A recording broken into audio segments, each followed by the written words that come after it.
Hello guys, welcome to my channel Power BI with Ross. Today we are going to learn how we can create our own custom subtotals in Power BI Matrix Visual. As you can see, I have a matrix visual here. I have sales data for branch A to Z for month January and February. And you can see for the column subtotal, I've used variance measure that will get variance between February and January sales, right? And for the row subtotal, however, I have sum value which just gets sum of all sales for February and January. So we can use different measure in Power BI matrix, and I'm going to show you how we can use this, because normally in the matrix visual it does not allow us. So let me show you an example. If I just use the total sales, which is just sum of sales, what normally happens is matrix visual will return sum in both column subtotal as well as row subtotal, and even if we use average, it will return average in column subtotal as well as in the row subtotal. It won't allow us to change row subtotal to something else and column subtotal to something else. All right, so that's what we are going to learn in this tutorial. So let me go to another page where I will explain everything from scratch. And you can see, never mind. I have a blank matrix visual here, and you can see I'm only using branch for the moment. And I have a description of DAX function we are going to use, which is ISINSCOPE and SWITCH function, okay? But the most important one is the ISINSCOPE function, all right? So let's understand what this DAX function does, all right? So ISINSCOPE DAX function, it takes a column value, okay? It takes a column from a table and checks if the column is in scope for the calculation. For example, in here for this matrix visual, I'm using branch, right? So this means branch is in scope, right? So if I create a measure, right, and I'm going to name is as a subtotal measure, because we are going to use this measure for getting our subtotals, right? So subtotal measure, and I'll check is in scope branch from sales table. Now is in scope measure, DAX function, it returns true or false. Now if in this matrix visual, if I drop that total subtotal measure we just created in the value section, it will return true, because the branch is in scope, right? Now if I change the expression and change that to month and check if month is in scope, all right? But we only have branch here, we don't have month, right? So if we check if month is in scope, it will return false, because we are not using month in the evaluation, right? So, but if I remove the branch from the row and use month for the row, it will return true, because now month is in scope and branch is not, all right? So that's what's happening here. Now we have to go back to the branch. Now let's see what happens if both month and branch column are in scope. Okay, so I already have is in scope for month. Now let's add and condition and check if both month and branch column, both branch column is in scope. Now for this expression to return true, both of these condition needs to be true. Okay, true, true, true. That's the condition for AND, right? Now let's see what happens. It's still returning false, because we don't have month column here and is not in scope. Only branch column is in scope, right? Now if I drop the month column in the column section, now it will return true. Now you can see for the subtotals, however, it is showing us false, and we'll see what does that mean, okay? But let's focus on these true values, okay? So for this cell, you can see whatever the calculation we are performing, it is based on branch as well as February, right? So if it is a sum value, say, all right, it's getting sum for branch A for the month of February. For this cell value, it is getting sales value for branch A for the month January. So both month and branch, both column are in scope for this calculation.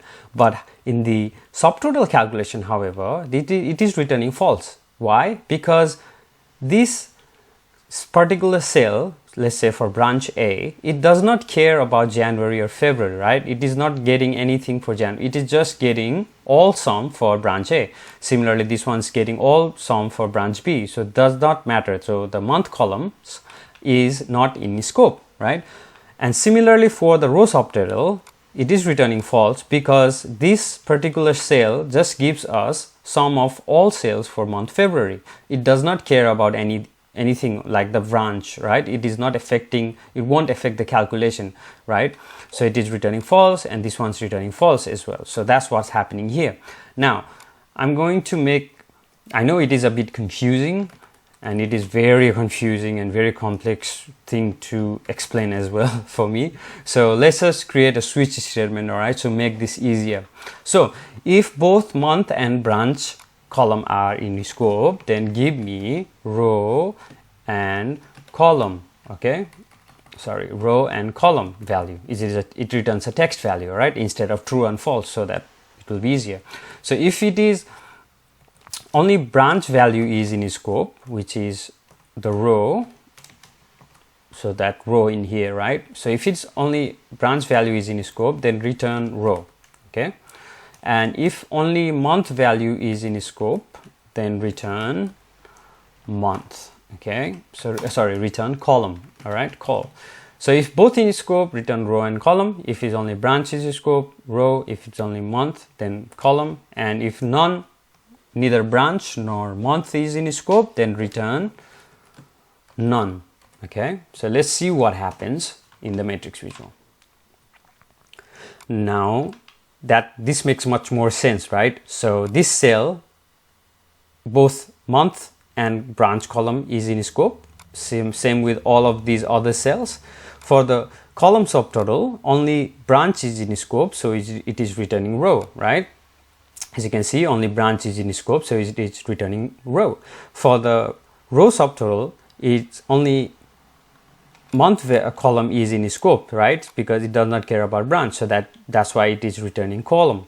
And the none here, it is neither branch is in scope, neither month is in scope, so that's why it is returning none. So now that with this logic, we can now change whatever the text value. So if both is in scope, what I want is just give me total sales, which is sum of sales, all right? If only row, for row subtotal, sorry, for the column subtotal, if only branch is in scope, give me variance, okay? Variance between February and month, which I've already created. If only column, which is just the row subtotal, then give me, say, average or sum or whatever you want, okay, average. If none of the column is in scope, then it return, what should we return? Give me sum, okay, which is total sales, all right? So if both column is in scope, it will return sum. If only branch is in scope, it will return variance, right, in here.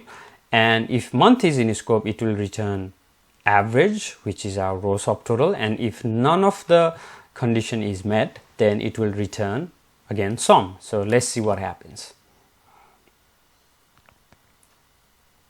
Now there you go, we have 2000 sales for February for branch A, for January 1000, and we get the variance 2000 minus 1000, which is 1000. And for the row subtotal, if you check, we have average, which is the average sales for February, average sales for January, and here we have total sales, which is all, like, it does not care about like a branch A or it regard, like neither branch or column, the month column is in scope, so it will just get us sales value for all branches for all months, okay? So that's how in scope function can be used. Now we can change the title of total subtotal to column. Since our column subtotal is variance, I'm going to change that to a variance.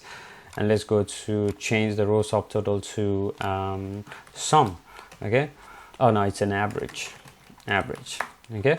And that's how we can get create our own custom subtotals in matrix visual in Power BI. I hope this was easier to understand. I know it is a bit a complex topic, and if you understand this one, this logic, like the use of is in scope DAX function, then it makes it a lot easier, and you can make all kinds of dynamic subtotals with that one. So I hope this was easy to understand. Let me know in the comment if you want me to give you another example and explain a bit further, but I hope you understand. I hope you enjoyed my video. I'll see you next time with another example. Thank you very much.